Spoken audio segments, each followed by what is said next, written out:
Hello, ladies and gentlemen. Welcome to Alberta News and Views, or Alberta Report, depending on what platform you are following me on. The best premier in Canada was asked about the case of the man charged for injuring a home invader. She says, quote, "If you don't want to get shot or beaten up, don't break into people's houses." This is why I call her Mama Bear. Premier, I wanted to get your reaction to a incident, I believe, in Lindsay, Ontario, where a man is now facing criminal charges for defending himself from a home intruder. What are your thoughts on that situation? Well, if you don't want to get shot or beaten up, don't break into people's houses. It's pretty straightforward.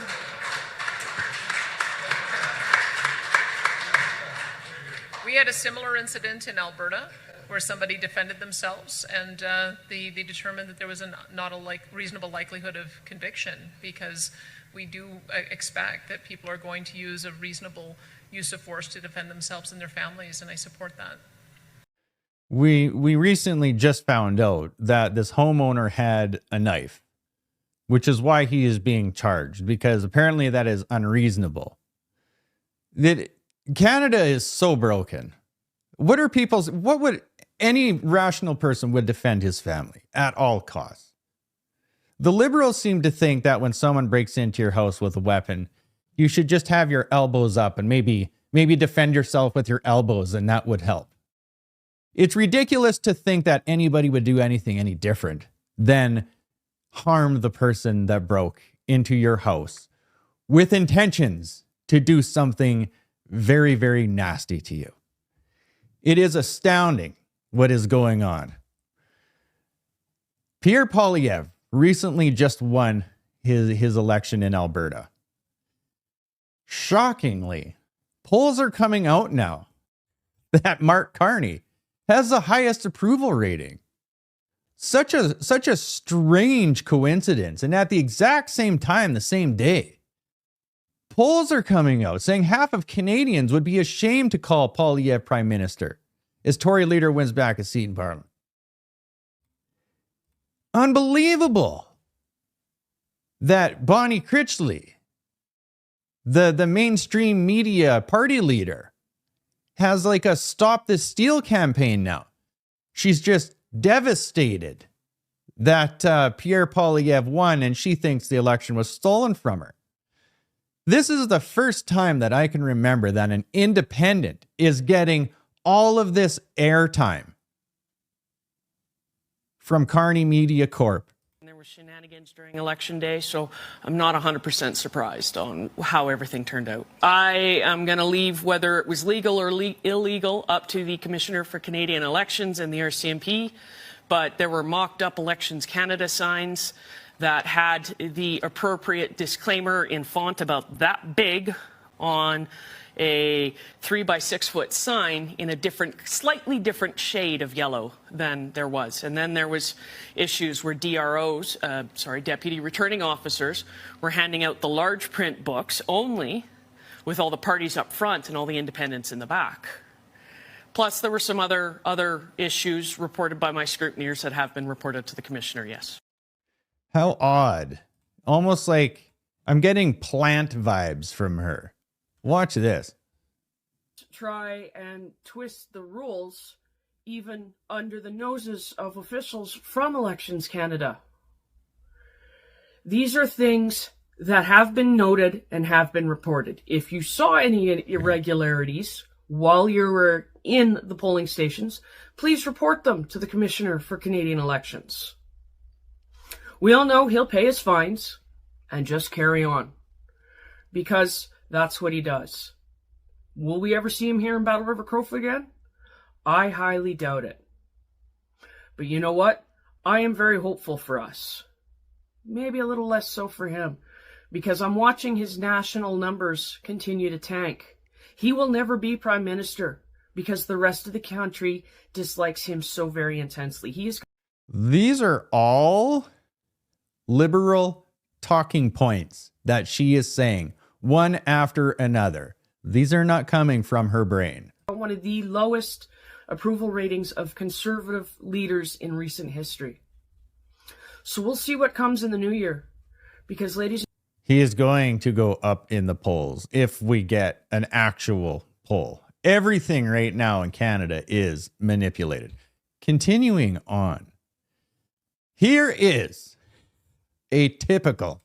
This is what I view when I think of who voted for Mark Carney. Everybody asks that. Who is voting for this guy? Who voted for him? Who are these elbows up people? Guys vote? Yeah. Carney won, so Is that a good thing? yeah, it's a good thing Why did you vote for Carney? because he makes most sense out of people. So, What makes the most sense to you from his policies? I don't know. Is there one specific policy that you were really interested in of his? No. Okay, thanks for your time. All right. This TikTok is common sense centrist. Lots of great stuff. Give him a follow. This is exactly what I am talking about. A vegetable, probably sitting on lots of assets and just cares about getting through the remaining of his life. It doesn't really care about the future or any other type of policy. Finishing off, there are cars now with microtransactions. You're not going to believe this. I'm pretty sure this is the end. Yeah. I have so much. No, it's not the end. I have so much to go over. This is almost the end. Right here. So effective immediately, we are pausing all issuance of worker visas for commercial truck drivers. Now, this is from Marco Rubio. And why I'm showing you this is because we got truck drivers killing people. Accidents like no other now in Canada and the United States. But because our elbows are up, it's going to take a few years for us to catch up to the United States. They're increasing the number of foreign drivers operating large tractor trailer trucks on U.S. roads is endangering American lives and undercutting the livelihoods of American truckers. Now, they're doing this because of this guy in Florida, this truck driver, the usual suspect, that just whipped a U-turn and instantly killed 3 people. Okay. Florida is not fucking around. They sent a private jet to pick that guy up to convict him. There is going to be brutal justice. This is what the United States is doing right now. And Canada is bailing out all these industries. All of our industries. That's a whole other video. Continuing on. This is from Wall Street Apes. So back to the cars with microtransactions. Now I'm highlighting this because the only way that you can have microtransactions or pre-programmed features in a car is with digital ID and digital currency. And this is the tip of the iceberg. I'll use video games as an example. You used to buy video games, you got a hard copy. Those are pretty much gone now. You have to buy them online and stuff. But everything is digital now, digital download. So now they'll say it's free, but it's not free. So you'll get this game. And then it has all these microtransactions attached to it. And that's how they keep on making their money. It is the beginning.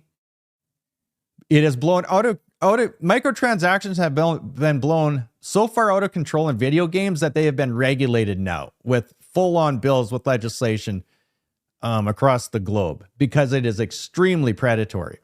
And you can guarantee that the screen in your vehicle after these microtransactions have become normal, you're going to be ordering skip, you're going to be ordering everything from the inside of your vehicle. It's ridiculous. Anyway, it actually happened. Cars are now being sold with their full horsepower locked behind a paid subscription.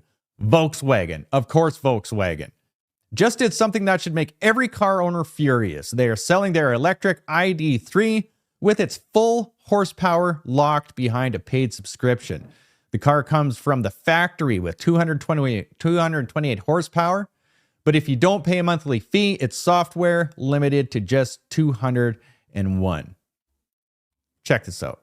Volkswagen just did something that should make every car owner furious. They're selling their electric ID3 with its full horsepower locked behind a paid subscription. The car comes from the factory with 228 horsepower, but if you don't pay a monthly fee, it's software limited to just 201. For about $22 a month, they'll flip a digital switch and unlock the power that was already inside the car that you paid for. First, BMW tried to sell you a subscription for heated seats. Now VW is selling you a subscription for your engine. Their defense? It gives customers a sportier driving experience without a higher initial purchase price. But this isn't just about cars, this is the future they want for everything. Imagine a monthly fee to use the high heat setting on your oven or the fast cycle on your dishwasher. You don't own the product, you're just renting its best feature.